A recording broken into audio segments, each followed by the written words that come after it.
재물을 청산한 부활이라는 제목으로 여러분과 함께 연애를 나누고자 합니다. 저는 이 봄이 다가올 때마다 마음속에 느끼는 것이 많습니다. 자연은 겨울 동안 죽은 것 같이 앙상하게 남아있다가도 봄이 오면 저렇게 화사하게 꽃피고 찬란한 영광을 나타내는데, 사람은 어찌하여 늙어 죽고 나면은 다시 소식이 없는가? 도대체 인간은 만물의 영장이라고 하지만은 과연 자연보다 나은 것이 있을까? 이런 생각들인 것입니다. 그러나 지금으로부터 2000년 전에 하나님의 아들 예수께서 사람의 몸을 쓰시고 오셔서 사람으로 사시고 실제로 사람으로 죽으시고 또 사람으로 실제 부활하심으로 말미암아 사람도 영원한 절망에 처해서 죽음의 노예가 될 것이 아니라 그리스도 안에서 우리도 부활하고 살아갈 수 있다는 소망을 허락해 주신 것입니다. 이러므로 오늘 예수 그리스도의 부활은 인류 전체를 가정 어둡고 캄캄한 절망에서 광명한 생명의 빛으로 인도한 위대한 사건인 것입니다.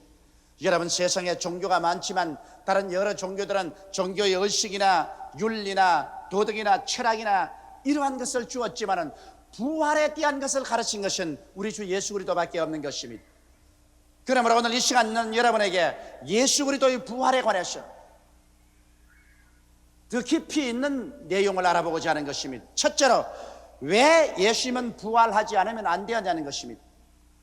불교에도 부활에 대한 소식은 없습니다. 유교도 윤리와 도덕을 가르쳤지 부활은 말하지 않습니다. 더구나 이슬람교도 부활에 대한 이야기는 없습니다. 그런데 왜 유독이 예수님만이 죽으셨다가 사흘 만에 부활하셨다고 온 기독교인들이 전 세계에 걸쳐서 외치고 떠들고 있습니까? 거기에는 이유가 있습니다. 여러분, 원래 하나님께서 우리의 조상 아담과 하와를 만들어 놓으셨을 때는 아담과 하와를 죽도록 만들어 놓지는 아니하셨습니다. 하나님의 형상과 모양대로 지음받은 속사람이 육신을 쓰고 세상에 살지만은 죽도록은 만들어 놓지 않으셨습니다. 아담과 하와가 다스리는 세상도 하나도 죽음의 세력이 없었습니다. 꽃은 영원히 피어 있어야만 하고, 새들은 늘 노래해야 되고, 짐승들은 활기차게 뛰도록 만들어 놓았지 죽음이 이 대지를 점령하도록 만들어 놓지는 아니한 것입니다.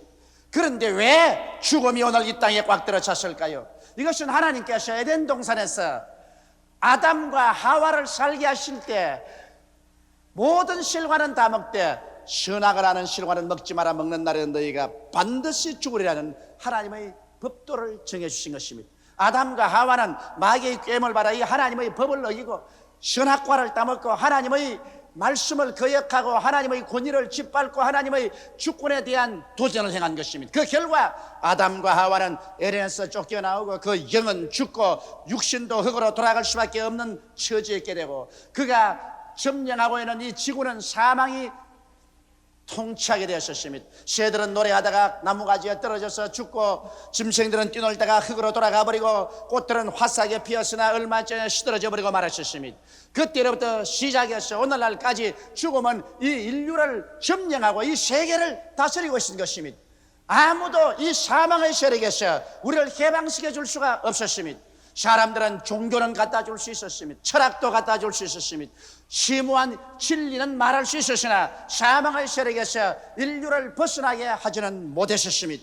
왜 그럴까요?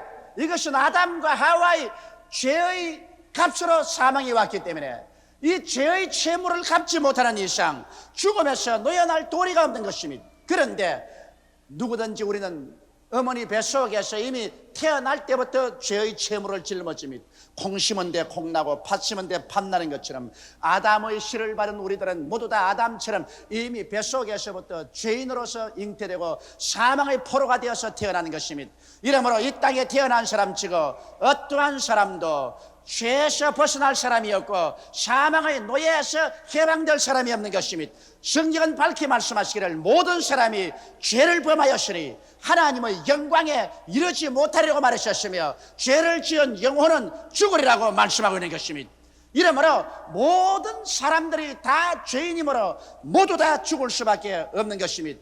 그렇기 때문에 하나님께서는 우리에게 종교를 주시지 않으셨습니다. 윤리나 도덕이나 철학을 주지 않고 의식이나 형식을 주지 아니하시고 죄 없는 아들을 주신 것입니다. 예수님께서는 동정녀 마리아의 몸에 태어나셨습니다. 아담의 씨를 받지 아니하고 성령으로 말미암아 원죄 없이 잉태되어서 태어나셨고 33년 동안 주님께서는 육신의 생활 속에서 죄라고는 지어본 적이 한 번도 없었습니다. 죄의 채무가 없는 예수가 죄의 채무에 짓눌린 우리를 대신해서 빚을 갚아줄 수가 있는 것입니다. 여러분과 나는 모두 다 죄의 빚을 짊어지고 몸부림치는 사람들입니다. 죄의 빚이 없는 사람이 우리에게 와서 우리 빚을 대신 청산해 줄 수가 있는 것입니다. 이렇기 때문에 예수님께서는 오셔서 여러분과 나의 죄와 불의, 추악과 저주, 절망과 죽음을 한 몸에 걸머지시고 자원해서 십자가에 올라가서 그 몸을 찢고 그 피를 쏟으셔서 하나님 앞에서 우리 죄를 청산하신 것입니다. 우리 주 예수께서 죄를 청산하지 않으셨으면 여러분과 나는 어떠한 의로운 행위나 노력으로도 구원을 받을 수는 없습니다. 오늘날 너무나 많은 사람들이 교회 왔다 갔다 하면서 진실로 하나님이 살아계시고 예수님께서 우리의 구주가 되신다는 것을 모르는 사람들이 많습니다. 그 이유는 예수께서 죄를 용서하고 부활하신 사실을 체험하지 못했기 때문인 것입니다. 그러면 우리 주 예수님께서 여러분 우리의 죄를 철저히 청산했다는 증거가 뭡니까? 예수님이 부활하신 것이 죄악을 청산했다는 증거가 됩니다.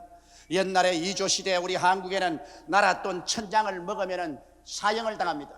그러므로 국가에서 뇌물 1000냥을 먹은 사람을 사형에 처하기 전에 감옥에 가둬 놓고 일정 기간 말미를 주어서 가족들이 그 돈을 갚게 하는 것입니다. 가족이 돈을 갚으면 사형에 처하지 않고 해방시켜 줍니다. 그런데 여기 한 사람이 나라 돈 1000냥을 먹고 감옥에 갇혔습니다. 온 동네 사람이 그 사람 감옥에 갇힌 걸 다 압니다. 그런데 날짜가 지나고 난 다음에도 나오지 못하면 이 사람 돈 못 갖고 죽은 것입니다. 그러나 날짜가 지나기 전에 나와서 길거리에 활보하고 다니면 이 사람 그 빚을 갚았구나 증거가 되는 것입니다. 여러분 이 세상 위대한 종교가들이 모두 다 나를 따르라 내 교훈을 따르라 그러면서 한다고 했는데 이 사람들이 다 죽고 난 다음에 한 사람도 도로 나오지 못했습니다. 그들은 빚을 갚는다고 큰 소리 하면서 들어가고 난 다음에는 빚을 갚지 못하고 나오지 못했습니다. 그러나 예수님께서는 여러분과 나의 빚을 대신 짊어지고 죽음의 세계에 들어갔다가 하나님 앞에서 빚을 다 청산하고 이제 빚이 없으니 그게 잡혀 있을 필요가 없어서 활활 털고 주님은 부활에 나오고 말하신 것입니다. 이러므로 주께서 부활해서 나왔다는 것은 여러분과 나의 빚을 다 갚아버리고 이제는 빚으로 말미암아 사망에 묶여있을 필요가 없기 때문에 주님이 일어나 나온 것입니다. 이러기 때문에 예수님이 부활 안 했다면 우리 믿음도 헛것이고 우리의 찬송도 헛것이고 기도도 헛것입니다. 그러나 예수께서 부활에 나왔으므로 이젠 예수를 통해서 여러분의 어제의 죄, 오늘의 죄, 내일의 죄가 다 용서받고 마는 것입니다. 우리는 예수를 통해서 이제 하나님 앞에 죄 없이 의롭게 당당하게 설 수 있게 된 것입니다. 우리 하나님께서 예수님은 여러분과 나를 보실 때 이제는 여러분과 나를 죄인으로 보지 아니하십니다. 여러분과 나의 죄의 빚은 영원히 청산되어 버리고 말하셨습니다. 과거와 현재와 영원한 미래까지 우리는 예수 안에서 다 죄 없는 의로운 사람들이 되고 마는 것입니다. 이러므로 예수 믿고 죄 용서를 받고 구원받은 우리들은 이제 하나님 자녀답게 올바르게 살려고 노력하는 것은 당연한 이치지만은 우리의 의로운 행위 때문에 우리가 구원받는 것이 아니라 예수 그리스도의 십자가의 보혈의 값을 하나님께 받아준 증거로서 주님이 사망을 이기고 부활하시기 때문에 이제 예수 안에서 믿음으로 구원을 받게 되는 것입니다. 그러면 둘째로 제가 여러분께 증명하고 싶은 것은 과연 예수께서 부활하시냐는 것입니다. 오늘날 사람들은 예수께서 부활했다고 말하지만은 예수님께서 부활한 증거를 확실히 가지고 있느냐는 것입니다. 성경에도 2사람 이상의 증거 이외에는 받지 말라고 했었습니다. 한 사람이 말한 것 믿을 수가 없어요. 2사람 이상이 증언할 때 그것은 증거로 채택하라고 그랬었습니다. 성경에는 예수님께서 죽은 자 가운데서 부활한 사건을 본 사람은 수없이 많습니다. 예수님이 십자가에 못 박여 죽으셨을 때 제 아들이 예수님의 시체를 천에 사서 몰약으로서 그 몸을 덮고 아리마대 요셉의 무덤에 장사했습니다. 유대인의 무덤은 한국과 같이 봉건을 세우는 것이 아니라 언덕을 파서 굴을 뚫어서 그 속에 시체를 넣고 돌로서 막습니다. 예수 그리스도의 시체는 아리마대 요셉의 무덤에 넣고 큰 돌로서 그 입구를 막았습니다. 그러자 로마의 총독 빌라도는 예수님의 제자들의 시체를 훔쳐가고 난 다음에 예수님이 부활했다고 소문을 낼까 싶어서 군인들을 파견하여 그 무덤 문에 인장을 치고 군인들이 지키게 한 것입니다. 로마의 군인은 그 당시 세계에서 최고의 강병이었습니다.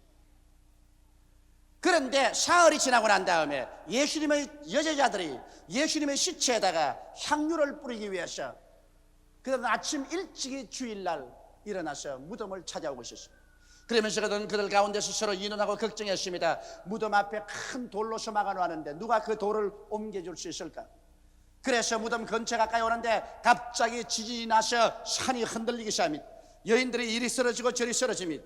그러자 하늘에서 찬란한 성광이 비칩니다. 그들은 빨리 무덤가에 와보니까 수직하던 로마 군인들이 얼굴이 창백하게 되어서 창금을 다 버리고 벌벌 기어서 도망을 치고 있습니다. 예수 그리스도의 무덤 문은 이미 돌이 옮겨졌고 그 돌 위에 하늘에 햇빛같이 빛나는 얼굴을 가진 천사가 흰 옷을 입고 앉아 있었습니다. 예자들이 놀라서 그를 바라보고 있으니까 그 천사한테 말해, 너희가 산자를 죽은 자 가운데서 찾는구나. 너희가 찾는 예수는 이 무덤에 있지 아니하고 이미 살아나셔서 갈릴리로 가신다고 하라고 했었습니다. 이 말을 듣자 여자들은 너무 소스라쳐 놀라고 기뻐서 그 길로 돌이켜 그러마 날 살리라고 뛰어내려옵니다. 제일 처음은 막달라 마리아가 가장 걸음이 빨라서 그는 뛰어와서 베드로와 요한을 잠에서 깨워 일으켰습니다. 빨리 일어나시오, 우리 주님의 시체가 없었습니다. 천사가 하는 말이 예수님이 살아났다고 말합니다. 베드로와 요한이 막달라 마리아와 함께 뛰어와서 아리마대 요셉의 무덤 안에 들어가 보니까 예수님의 머리에 썼던 수건과 그 이복만이 잘 포개어져 있고 시체는 온데간데 없습니다. 베드로와 요한은 고개를 갸우뚱거리다가 도로 내려가고 혼자 무덤가에 앉아서 울면서 무덤 안을 들여다보고 있는 막달라 마리아에게 어떤 사람이 뒤에 나타나서 그림자가 비쳤습니다. 막달라 마리아는 산직인 줄 알고 우리 주님을 당신이 가져가시면 내게 주십시오, 내가 그 시체를 인수하겠습니다 하니까 마리아라고 부릅니다. 깜짝 놀라 돌아보니 예수님이 부활하셔서 뒤에 서 계십니다. 너무 놀라서 마리아가 예수님을 끌어안으려고 하니까 주님께서 내 몸에 손대지 마라, 나는 아직 하나님께 올라가지 못했다. 그러나 나는 곧 너희 하나님, 나의 하나님, 너희 아버지, 나의 아버지께로 간다고 하라고 말했어요. 그 말을 듣고 막달라 마리아는 너무 좋아서 팽이처럼 뛰어서 내려오는데 예수님은 이미 동리에 다 가까운 여자들에게 나타나셨습니다. 편안하뇨? 여인들이 예수를 보고 너무 놀라고 또 의심하는 자를 쫓아 있었습니다. 그들은 예수의 발 앞에 엎드려 경배하고 그 발을 안고서 입맞추었습니다. 그래서 여인들이 와서 제 아들에게 예수님이 부활하셨다, 막달라 마리아가 보았다, 우리 앞에도 나타났다 하니까 제 아들이 모두 다 의안이 벙벙해서 이 부인들이 도대체 어떻게 되었느냐, 잘못되었지 않았냐 의심을 했습니다. 그런데 거기에서 두 제자가 너무 실망하고 절망에 취하여 여인들의 말을 다 들었음에도 불구하고 일어나서 우리는 엠마오로 가자, 시골로 낙향에 가서 이제는 농사나 짓고 살자. 이래서 두 사람이 엠마오로 기진맥진해서 내려가는데 어떠한 한 사람이 빨리빨리 그러더니 그들 길에 함께 동행을 하게 됐어. 당신들 왜 그렇게 기진맥진하오? 아니 예루살렘에서 당시 일어난 소식을 모르고 하나님 앞에서 기사와 이적과 말의 능력 있는 나사렛 예수가 빌라도와 유대인들의 모함을 받아서 십자가에 못 박아 죽었어. 우리는 그분이 이스라엘을 구원할 줄로 알았어. 그러자 같이 가는 그분이 성경을 펼쳐서 그들에게 하나님의 아들 예수께서 오셔서 십자가에 못 박여 죽고 사흘 만에 부활할 것을 자세히 설명하는데 그들의 마음이 뜨거워졌습니다. 마침 그들이 저녁이 늦어지고 주막에 가까이오자 주막집에 함께 들어가서 떡을 청하여서 그분이 떡을 들고 축사하고 떼어주는데 떡을 받자마자 눈이 열리니 그분이 예수인 것을 알게 되셨습니다. 예수님 것을 알아보자마자 주님이 사라졌습니다. 두 사람은 소스라쳐 놀라 뛰어일어나서 그 길로 예루살렘으로 줄다람쥐를 쳐서 제자들이 모인데 오니까 제자들이 흥분해서 야단입니다. 예수님께서 과연 살아났고 베드로에게 나타났고 우리 10사람이 모였는데 주님이 갑자기 나타났다고요. 그리고 우리가 식사하는데 주님이 말씀하기를 너희 중에 먹을 것이 있냐고 그러셔서 생선한 토막을 주니까 주님께서 잡수시고 나는 영이 아니라 너희 보는같이 살과 뼈가 있다고 말씀하셨다고 흥분해서 이야기하셨습니다. 그런데 그때 도마가 어디 갔다가 어슬렁어슬렁 돌아와서 이 흥분한 무리를 보고 혀를 차면서 전부 여인들처럼 너희들을 다 돌았다. 나는 그렇게 쉽게 믿지 않는다. 만일 예수님이 진짜 살아나셨으면 나는 내 손가락으로 그 못자국난 손에 넣어보고 내 손으로 그 옆구리에 창자국을 만져보고야 나는 믿을 것이다. 아무래도 도마는 믿지 않습니다. 그런데 그날 지나고 난 다음 주일 또 저녁에 한 곳에 모였는데 갑자기 예수님께서 나타나셨습니다. 소스라쳐 다 놀라서 보고 있는데 예수님께서 도마 앞에 나오셔서 도마야 내 손가락을 내밀어 자 못자국나게 넣어보아라. 내 옆구리에 너 손을 넣어보아라. 그리고 불신자가 되지 말고 믿는 자가 되라. 토마가 그것을 보고 너무 놀라서 엎드려 나의 하나님이여 나의 주님이여 내가 믿나이다고 말하니까 주님께서 이 사람아 내가 본고로 믿느냐? 보지 않고 믿는 자가 더 복이 있나니라고 말씀하셨습니다. 그러고 난 다음 나는 갈릴리로 간다고 주님께서 말씀하셨습니다.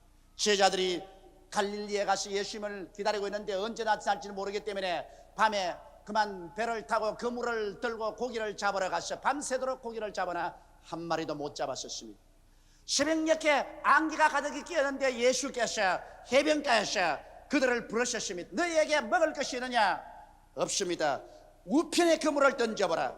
그들이 우편에 그물을 던지니 고기가 많이 애워져서 그물이 찢어질 지경입니다.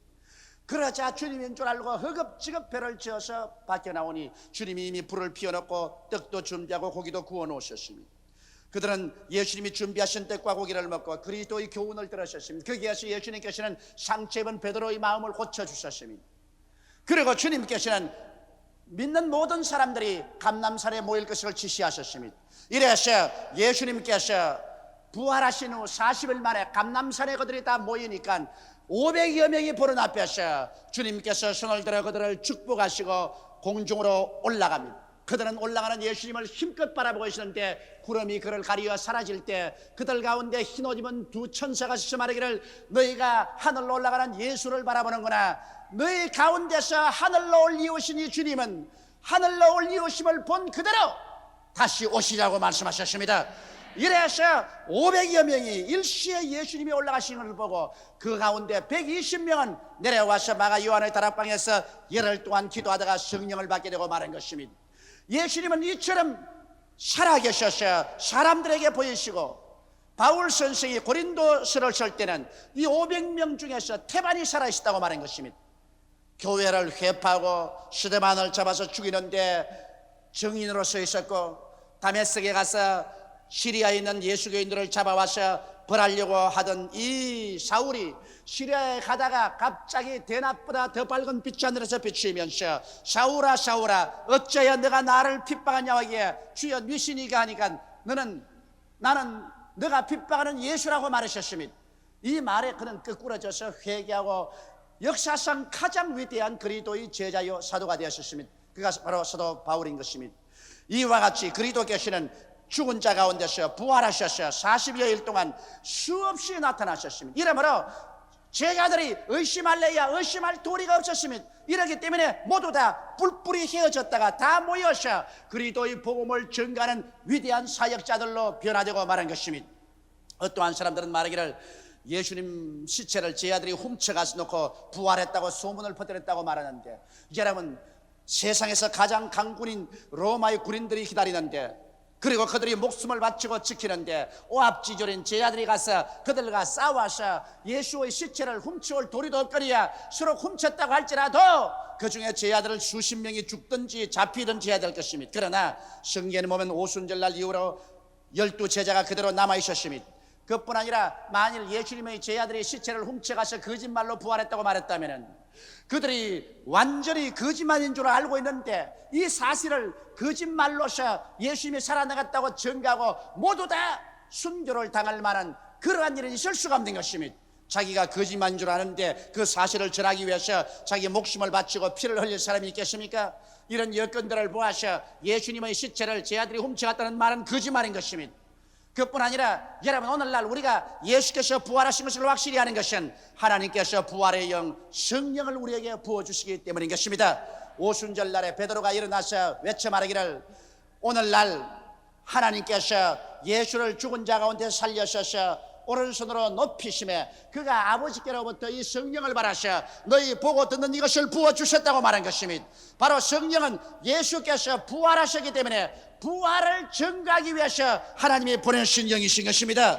우리가 오늘 예수 이름으로 간절히 기도할 때 성령을 충만히 받고 성령이 말하게 하심을 따라 다른 방언으로 기도하는 은혜를 입게 되는 것입니다. 우리는 성령이 충만해서 성령의 은사가 나타날 때마다 예수께서 죽은 자 가운데서 부활하셔서 여러분과 나에게 이 보고 듣는 것을 부어준 사실을 확증할 수가 있는 것입니다.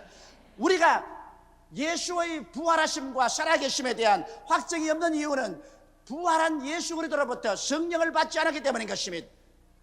바울 선생은 에베소에 가서 믿는다고 하나 죽은 자와 방불한 신자들을 보시고 제일 먼저 물은 질문이 너희가 믿을 때 성령을 받았느냐고 말하셨습니다. 그들이 우리는 성령이 있음도 알지 못한다고 말할 때 예수께서 바울이 그들에게 예수를 전도하고 물로 세례받게 하고 난 다음 안수함에 성령을 받는지라 그들이 방언도 하고 예언도 하니 모두 12사람이 되더라고 말하셨습니다. 성령 받은 에베소 교회의 12사람이 불같이 일어나서 살아계신 그리스도를 증거하였으므로 얼마 있지 않아야 소아시아에서 에베소 교회는 가장 위대한 교회로 변화되고 말한 것입니다.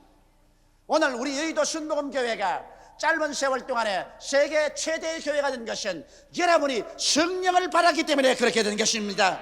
여러분이 성령을 받으심으로 안전하시나 예수가 그리스도인 것을 증거하고 예수께서 죽은 자 가운데서 부활한 것을 증거하며 그로 말미암아 이렇게 많은 성도가 구원을 받고 예수님의 백성이 될 수가 있는 것입니다.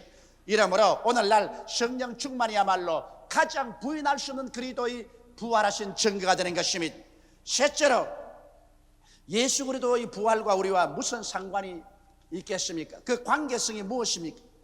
여러분, 그리스도가 죽은 자 가운데서 부활하심으로 죽은 종교적인 의식에서 벗어나 살아계신 그리스도와 우리는 교제할 수 있게 된 것입니다. 예수님이 부활하기 전에는 사람들은 먹고 마시고 손 씻고 절기와 날을 지키는 종교의식을 지켰습니다. 그러나 이제는 예수께서 죽은 자 가운데서 부활하셔서 여러분과 나의 구주가 되셨습니다. 이제는 예수님이 우리가 예수님 안에 들어오므로 예수님과 24시간 같이 있게 된 것입니다. 집 안방에서나 부엌에서나 일터에서나 교회에서나 우리는 항상 예수와 함께 살게 된 것입니다. 이렇기 때문에 이제는 종교의 의식이나 형식이나 절기나 날짜에 구애될 필요가 없습니다. 이런 것은 다 예수 그리스도를 설명하는 그림자요, 이제 본체인 예수님이 부활해서 내 속에 들어왔으므로 누구든지 예수만 믿으면 구원을 받게 되는 것입니다.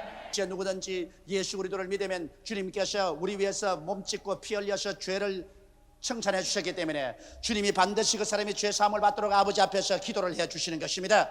또한 예수님께서는 살아계시기 때문에 우리가 예수를 믿을 때 하나님과 우리가 원수된 것을 직접 주님께서 청산하시고 하나님으로부터 성령을 받아서 우리에게 부어주심이, 예수를 믿을 때 주님은 살아계셔서 이제는 당신이 직접 마귀의 권세와 마귀의 힘을 깨뜨려 버리시고 여러분과 나를 여러 가지 연약과 질병에서 고쳐주시도록 보장해 주시는 것입니다. 주님께서는 실제로 살아서 같이 계시기 때문에 당신이 고통과 채찍에 맞음으로 청산한 그 질병과 고통을 여러분께서 재주시려고 기다리고 계신 것입니다. 예수님은 부활하시기 때문에 여러분과 나를 저주에서 해방시켜주기 위해서 지금 기다리고 계십니다. 십자가를 믿고 나올 때 주님은 저주에서 해방시켜 주시며 주님은 부활하셔서 이제 강림하시는 그날에 여러분과 나를 부활의 몸으로 얻도록 보장해 주십니다. 이 추한 몸이 영화로운 몸으로, 약한 몸이 강한 몸으로, 죽을 몸이 영원히 사는 몸으로, 육의 몸이 신령한 몸으로 변화되는 것을 보장해 주시는 것입니다. 주님은 살아계심으로 지금 십자가에 피 흘려서 값주고 산 이 모든 것이 여러분의 것이 되도록 주님께서 하나님께 기도해 주시고 여러분에게 보증을 해 주시는 것입니다. 이러므로 오늘 우리 예수 믿는 우리들이 해야 될 것은 무엇입니까? 죽었다가 부활하셔서 우리를 대신하여 죄를 멸하시고 화목케 해주시고 마귀를 멸하고 질병을 파괴하고 저주를 정천하고 영원한 생명을 주신 이 그리스도를 우리는 땅끝까지 전도하는 것이 우리의 임무인 것입니다. 여러분, 이제 우리의 사는 날도 점점 짧아집니다. 주님이 오실 날이 점점 가까웁니다. 이제 우리가 이 세상에 살면서 부귀영화 공명을 취하고만 산다면 이것보다 더 어리석은 것이 없습니다. 이제 여러분과 나의 참 삶이란 예수를 믿고 예수를 전도하는 것이 우리의 참 삶인 것입니다.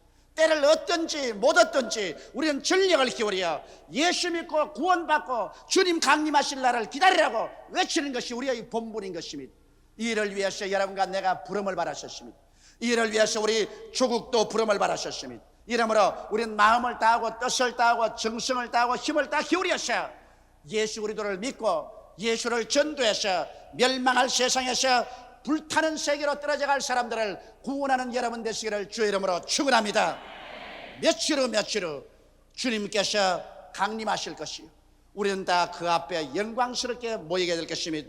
이는 예수께서 십자가를 걸머지고 사망을 한 몸에 책임지고 철폐하시고 이를 다 갚으시고 그 증거로 부활하셔서 지금 여러분과 나를 위해서 하나님 보좌 우편에서 기도하고 계시며 지금 여러분과 나의 기도를 받으셔서 주의 십자가에서 이루신 은혜를 우리에게 나누어 주고 계시기 때문인 것입니다.